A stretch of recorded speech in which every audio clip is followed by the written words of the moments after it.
What's your dream? My dream? 호주 사회복지사 타이니.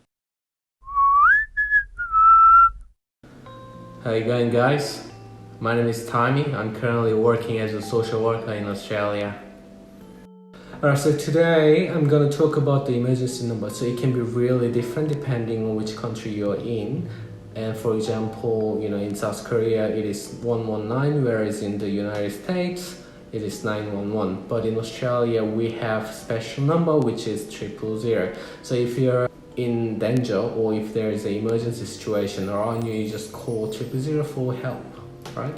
So personally, I've been living in Australia for 7 years, and for the first 5 years I haven't really had chance to call them to seek help.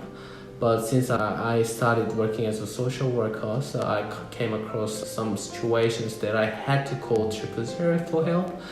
And I still remember when I first called 000, I can understand English, I can speak in English, but because of the situation, it's very overwhelming and I was so nervous and anxious, I couldn't really understand what they're asking. So I thought it's really helpful or useful for those of you who haven't had any chance to call 000, so that you know what to say to, to get right help.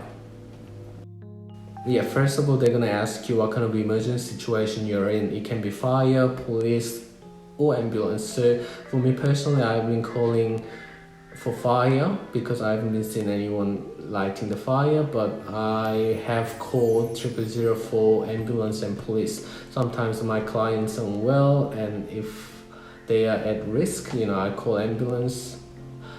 And if my client is violent and aggressive, I involve police as well so that they come together, solve the situation. And the second question they're going to ask you is the location. So if you're home and if something happens, you tell them your address straight away, they can come and help you.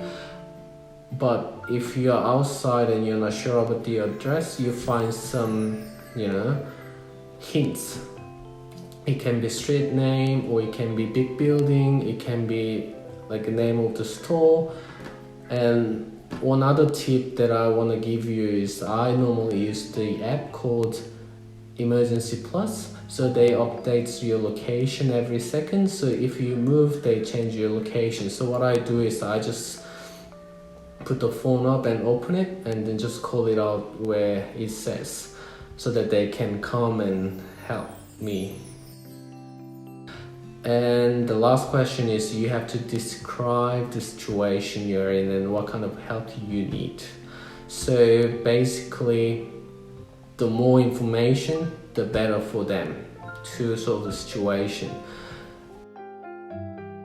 And also for those of you who are not very fluent in English, you can ask for translation service as well. So once you tell them what kind of service you need, like it can be fire, ambulance or police, and once you are connected to the relevant service, you say, if you need Korean, you can say Korean, and they hook you up with the Korean translator so that they can work together. So that you don't need to speak in English, you can talk to Korean and translate what you're saying, and it would be much easier so that people who aren't really fluent in English, they can still get help. Alright, so today we're talking about the emergency number and what to say to get the right help. So obviously it's the best if you don't have any emergency situation in your life and you don't need to call them at all. But if something happens, at least you know what to say to get the right help. Alright? Cheers. See you next video. 구독과 좋아요는 힘이 돼요.